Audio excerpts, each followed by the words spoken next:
Good evening दोस्तों। और 9:40 हो चुके हैं, तो थोड़ा सा हम लोग निफ्टी बैंक निफ्टी के बारे में थोड़ा सा जानकारी लेते हैं। मंडे को कैसे खुलेगा। और दूसरी बात है कि अरमाको की डील जो रिलायंस के साथ जो बनी थी, जिसके कारण रिलायंस उस वक्त पे जहाँ पे जब ये अरमाको और इसका जब ट्रेड जब डील हुआ था, तब रिलायंस करीबन करीबन उस टाइम पे 6 से 5 5 से 6% भागा था। ठीक है। अब बात कैसे आती है कि बहुत से लोग बोल रहे हैं कि कल मार्केट रिएक्शन दे सकता है क्या। डिपेंड है उनके इन्वेस्टर्स के ऊपर। आप कैसा है, देखो कि अगर इन्वेस्टर्स को जब समझो अभी आपका रिलायंस में कुछ समझो 5-50 लाख रुपया लगा हुआ है। ठीक है। अब रिलायंस ने जब आर्मोको के साथ डील की तो बाजार में उत्साह का माहौल था। बहुत तबियत खुश हो गई थी बाजार की। रिलायंस बहुत ऊपर भी भागा था तभी। मगर जब रिलायंस का और आर्मोको का ये जब फैसला आया था, तब कुछ अच्छे उसके आउटपुट आने वाले थे, तो इन्वेस्टर्स की उसके प्रति, उस शेयर्स के प्रति ओढ़ बन गई। रिलायंस ऊपर चला गया। ठीक है। अब अरमाको के साथ रिलायंस ने डील को कॉल्ड ऑफ किया है। उसके रीवैल्यूएशन के लिए अरमाको ने पूछा था। तो आगे जाके जब रिलायंस को पता है कि इस डील में हमारा नुकसान होने वाला है, या इस डील को अगर रीवैल्यूएशन अरमाको चाहता है, तो रिलायंस का बोर्ड ऑफ मेंबर जो है वो नहीं चाहता है कि इस डील को आगे बढ़ाए। तो ये जिन्होंने इन्वेस्टर्स, जो रिलायंस में जो इन्वेस्टर्स है, रिलायंस एक पब्लिक कंपनी है, तो इसमें जो इन्वेस्टर्स है उनके तो ये अच्छी बात है कि अगर आगे जाके अगर रिलायंस का नुकसान होने से, जैसा कि समझो अभी डॉक्टर रेड्डी है, यूएस एफडीए ने जब उनको कुछ चार्ज किया था, कुछ वो लोग की दवाई का कुछ इशू आता, तो ऐसे जगह पे क्या होता है कि अगर आपको कोई बाहर की कंट्री में या आपको उस डील में नुकसान भुगतना पड़ता है, तो शेयर्स के रेट गिरते, तब अच्छी खासी बिकवाली आती। ठीक है। अब यहाँ पे क्या हो गया कि जो मर्जर हो गया था या जो लोग के साथ डील हुई थी, वो डील होने के बाद अगर कुछ चार्जेस गिरते थे, या वो डील होने के बाद अगर रिलायंस को बैकआउट करना पड़ता था और बहुत सारे नुकसान के साथ, तब रिलायंस में जो इन्वेस्टर के जो रिएक्शन थे वो खराब आते थे मार्केट में। रिलायंस का इन्वेस्टर्स रिएक्शन खराब आता था मार्केट में। जो प्लेयर्स है, बड़े बड़े प्लेयर्स, उनके रिएक्शन आते थे मार्केट में नेगेटिव। और फिर हम ऐसे कह सकते थे कि हाँ भाई, रिलायंस में बहुत भारी तेज गिरावट मंडे को देखने को मिल सकती है। ठीक है। मगर अब जब ये फैसला लिया गया है, वो फैसला मेरे हिसाब से वो फैसला मेरे हिसाब से ये इन्वेस्टर्स के हित में है। तो इन्वेस्टर्स को ये अच्छी न्यूज है मेरे हिसाब से, कि भाई आगे जाके तुम्हारा नुकसान होने से अच्छा है क्या, या फिर उस डील से आपको कुछ आउटपुट मिलने से अच्छा है कि आपको इस डील से बाहर हो गए, आप आउट हो गए, आपका कोई नुकसान नहीं हुआ है। हाँ, अगर आपने पैसे लगाए और उसके बाद अगर नुकसान होता था, या इस डील से आउटपुट नहीं आता था, तो फिर इन्वेस्टर इसके ऊपर रिएक्ट होते थे, मार्केट रिएक्ट होता था। और मार्केट में रिलायंस का जो वेटेज है वो बहुत ज्यादा है, आपको सबको पता है। तो फिर मार्केट में मैं एक बार सोच सकता था कि बहुत तेज बिकवाली आ सकती रिलायंस के कारण। मैं बोल रहा हूँ रिलायंस के कारण। ठीक है। तो ये था रिलायंस आर्मोको का डील का। अभी कॉल्ड ऑफ किया, अभी बहुत सारे डिफरेंट डिफरेंट उनके जो अभी किस तरह क्यों कॉल ऑफ किया, तो उसका प्राइमरी रीजन दिया है कि रिवैल्यूएशन स्ट्रक्चरल। तो ठीक है, अभी आने वाले वीक में आपको 1-2 दिन में और थोड़ी इंफॉर्मेशन आएगी। रिलायंस की तरफ से एक साझा बयान भी आ चुका है मेरे हिसाब से, मगर थोड़ा क्लेरिफिकेशन 2-3 दिन में हो जाएगा। ठीक है। अब निफ्टी के बारे में बात करते हैं। तो निफ्टी में देखो अभी क्लोजिंग आई है 17,764। ठीक है, 17,764। फ्राइडे को जब एसजीएफ खुला था, दिन के दौरान जब रिलायंस की न्यूज मार्केट को हिट करने के पहले, एक बार के लिए एसजीएफ एक बार के लिए एसजीएक्स 17,814 गया था। मगर जब ये दोपहर को रिलायंस की न्यूज आई 19 तारीख को, पर ना आज 20, कल 21, परसों 22, राइट, तो फिर मार्केट में थोड़ा सा दबाव बढ़ा। उस वक्त डाउ को भी थोड़ा सा फ्यूचर में भी सेल ऑफ आना शुरू हुआ। तो निफ्टी कहीं पे जाके फिर अपना एक बार 17,721 के स्तर पे आके रुका है, जो सिंगापुर निफ्टी मेरे हिसाब से 35-40 पॉइंट नेगेटिव बता रहा है। ठीक है।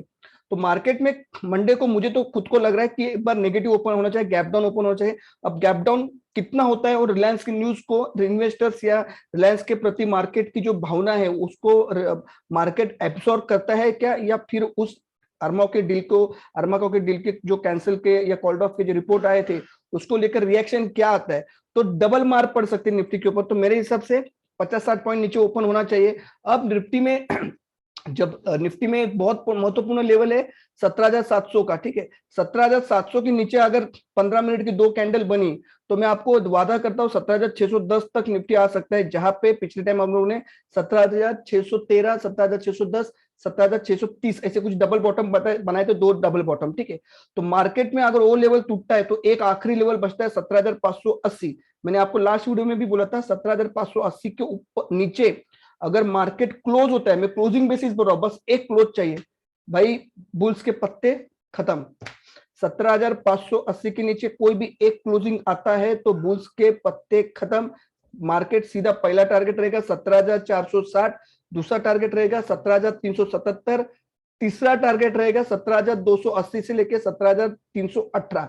तो मेरे हिसाब से ये सारे स्तर एक ही इसमें नहीं टूटेंगे, एक ही इसमें ध्वस्त नहीं होंगे, मार्केट कभी नीचे आएगा कभी ऊपर जाएगा, मगर अल्टीमेटली अगर 17,580 का स्तर काटता है तो तैयार है ना 17,225 के लिए।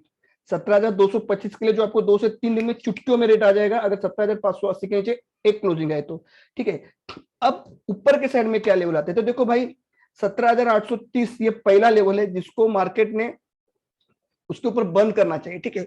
फिर भी हम बुलिश नहीं हो जाएंगे कोई डिसेसिव मूवमेंट एक आना चाहिए 17,830 के ऊपर, जो मार्केट को एटलीस्ट 17,950 17,980 के दरमियान कहीं पे 1-2 दिन की क्लोजिंग आई तो फिर हम सोच सकते हैं कि ये गड्डी फिर 18,200 18,100 की तरफ निकलेगी। मगर जिस तरह से कॉल राइटर का प्रेशर देख रहे हैं 18,000 लेवल के ऊपर, 18,100 17,900 के लेवल के ऊपर, तो देखना बहुत दिलचस्प होगा कि क्या मार्केट बुल्स को फंसाने वाला है या बेयर्स को ट्रैप करने वाला है। तो मेरी तो आपको एक सलाह है कि मंडे ट्यूसडे थोड़ा रुक के काम करो, कोई जल्दबाजी मत करो, मार्केट एक ट्रेंड पक्का लेगा। अगर 17,613 17,610 17,580 ये अगर लेवल के नीचे मार्केट ट्रेड करके बंद होता है तो सारे लॉन्ग से बाहर निकल जाना। आपको आने वाले 3 से 4 दिन में आपको 17,225 17,277 तक के लेवल आपको देखने को मिल सकते हैं, ठीक है। अब बैंक निफ्टी में थोड़ा व्यू थोड़ा सा बैंक निफ्टी में विपरीत व्यू है इससे।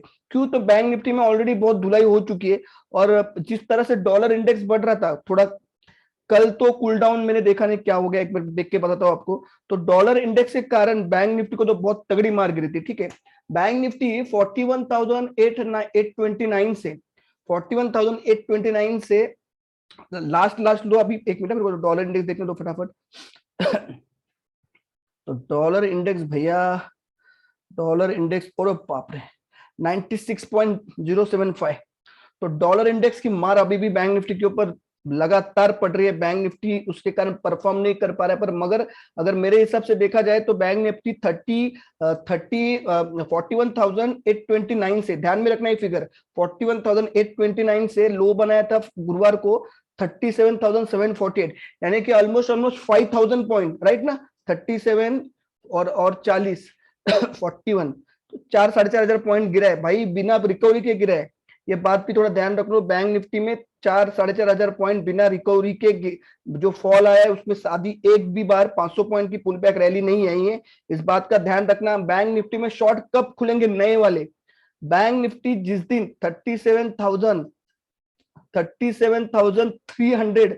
37,300 के नीचे बैंक निफ्टी में फ्रेश शॉर्ट खुलते, अगर 37,300 कटा भैया, तो मेरे हिसाब से टारगेट आने आपको चाहिए 37,300 अगर टूटा तो मैं 35,000 तक के टारगेट देख रहा हूं आपको। 35,000 के टारगेट दिसंबर में ही देख रहा हूं, यानी यहां से और 2,500 पॉइंट का फॉल।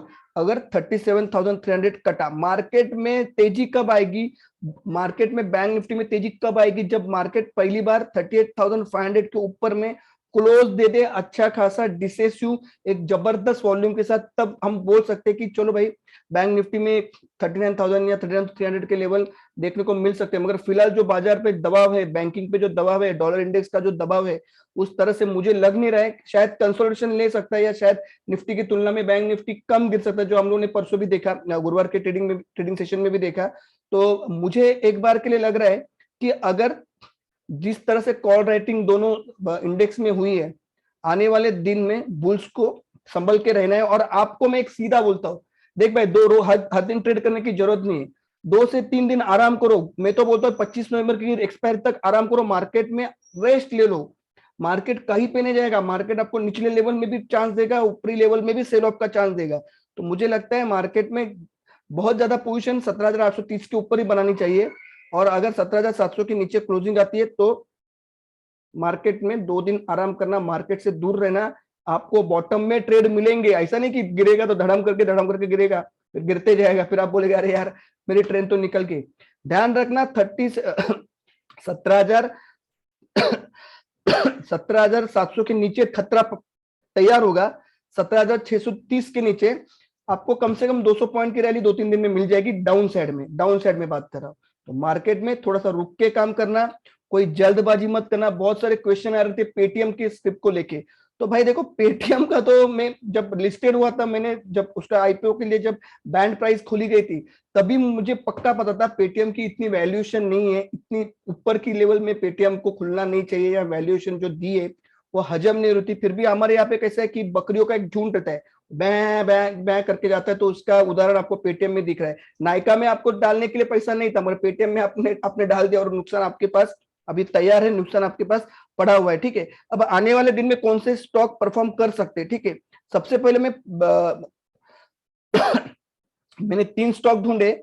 एक मेरे रडार पे है आईसीआईसीआई बैंक। ठीक है, आईसीआईसीआई बैंक 762 के नजदीक का क्लोजिंग है। अगर आईसीआईसीआई बैंक 740 के 742 के 745 के लेवल को बचा लेता है, तो आईसीआईसीआई बैंक आने वाले वीक में आपको 780 से लेके 795 तक 795 तक के लेवल आपको दिखा सकता है। एसबीआई में थोड़ी परिस्थिति विपरीत है, फिर भी मुझे लगता है कि एसबीआई का जो क्लोजिंग आया है, एसबीआई का क्लोजिंग किधर गया पापा? एसबीआई ने 503 पे क्लोज दिया है। एसबीआई में अगर 480 का लेवल नहीं कटता है, ध्यान से सुनो, एसबीआई में अगर 477 से 480 का लेवल नहीं कटता है, तो एसबीआई में आने वाले 2 से 3 वीक में, 2 से 3 वीक में बोल रहा हूं मैं, आपको फिर एक बार 545 45 के लेवल दिखेंगे।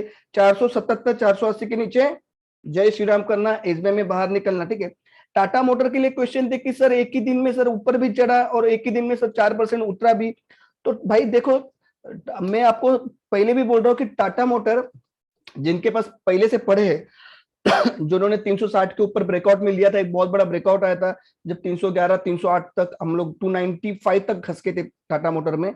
ठीक है, उसके बाद एक 361 का 365 का जो उसका ब्रेकआउट था, वापस से 2-4 दिन में टाटा मोटर ने इतनी पूरी रैली कवर की थी।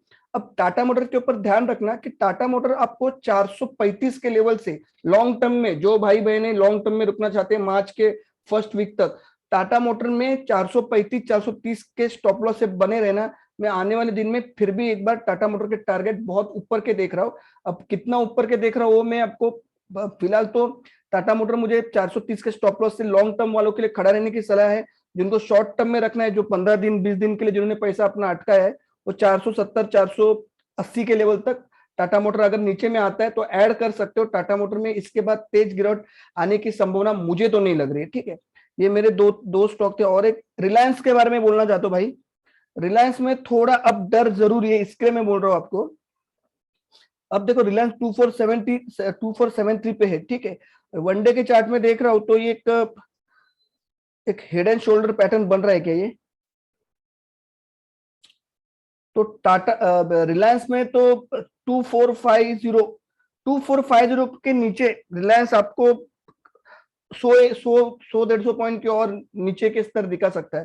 तो 2450 के अगर लेवल टूटते तो रिलायंस में थोड़े टाइम के लिए आप हट जाना, रिलायंस और थोड़ा गिरावट तेज दिखा सकता है। ठीक है, तो ये था मेरा व्यू। देखो अरमा को रिलायंस की डील को देके ज्यादा कुछ इन्फॉर्मेशन जब आउट हो जाएगी, जितना इन्फॉर्मेशन है, जितना मैंने आपको दिया रिवैल्यूएशन का, उतना जितना मेरे को पता था आपको दिया हो। मार्केट मंडे को कैसी खुलती है, क्या सेंटिमेंट से खुलती है, मंडे को देखेंगे, मंडे को देखेंगे। मगर मैं आपको एक बात बताना देता हूँ फिर एक बार, 2 से 3 दिन मार्केट से दूर रहना, क्योंकि मुझे ऐसा मन में लग रहा है कि अगर 17,700 के लेवल काटे ना तो शायद 2 दिन में 17,000 के भी लेवल तोड़ देंगे नीचे साइड में। 500 पॉइंट जो 600 पॉइंट का मैं बोल रहा हूँ ना, वो 2 दिन में तोड़ सकता है मार्केट। तो ऐसा मुझे लग रहा है। अब पता नहीं कि कल तक तो मैं बता रहा था 17,500 के नीचे जाने को मुश्किल है, मगर कुछ जो 1-2 नेगेटिव न्यूज है और डॉलर इंडेक्स रुकने का नाम नहीं ले रहा है, 97 की तरफ जा रहा है, तो बहुत मुश्किल बढ़ने वाली है। ठीक है, डॉलर इंडेक्स ने बहुत हरा के दिए मार्केट में।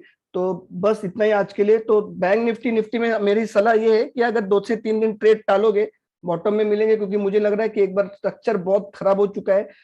कल की क्लोजिंग, मंडे ट्यूसडे की क्लोजिंग बैंक निफ्टी के लिए बहुत महत्वपूर्ण रहेगी। अगर 17,700 के नीचे की क्लोजिंग मिलती है तो आशंका यही है कि आप हाई अलर्ट पे रहना। पेशेंट वेंटिलेटर पे चढ़ा चुके हैं, इसका मतलब 17,700 के नीचे अगर क्लोजिंग होती है तो समझ जाना कि आईसीयू में डाल दिए पेशेंट को और वेंटिलेटर पे चढ़ गए। अब बचेगा नहीं बचेगा वो उसकी और भगवान की और डॉक्टर लोग की कृपा। तो निफ्टी को 17,700 के नीचे समझ लेना वेंटिलेटर आईसीयू में भर्ती कर दिया उसको। ठीक है, और बाकी तो जो आने वाले दिन में रहेंगे लेवल्स में डे टू डे तो बताता रहूंगा, अभी कोई गैप नहीं रहेगा, वीडियो बनते रहेंगे, बस आपका सहकार्य चाहिए। ठीक है, तो वीडियो को लाइक करना, सब्सक्राइब करना और बेल आइकन को बेल को दबाना, तो लेटेस्ट आपको मिल जाएंगे। चलो, जय महाराष्ट्र, जय भारत, जय हिंद।